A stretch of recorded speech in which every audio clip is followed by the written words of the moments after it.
তোমরাও যদি এরকম ছোট গাছে আম ফলাতে চাও তো এই টেকনিকটি ফলো করো। তোমরা সুন্দর একটি আম গাছের মাদার প্ল্যান্টের ব্রাঞ্চ নিয়ে নেবে, সেটাকে গোলাকার আকৃতি করে সুন্দর ওপরের ছালটাকে কিন্তু তোমাদেরকে তুলে ফেলে দিতে হবে। তারপর তোমরা পেঁয়াজের রস দিয়ে ওর মধ্যে ঘষে দিবে।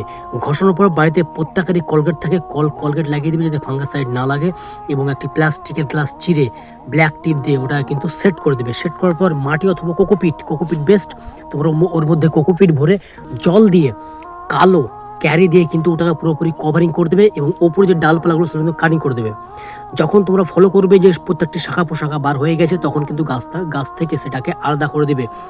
এবং তোমাদেরকে অবশ্যই মনে রাখতে হবে যে গাছটি যখন লাগাবে তখন তলে কিন্তু ফসফেট এবং ডিম কিন্তু দিয়ে তোমরা গাছটি অবশ্যই রোপণ করে দেবে 120 দিনের মাথায়। ভিউয়ার্স, তোমাদের সেই গাছে ফল অবশ্যই আসবে।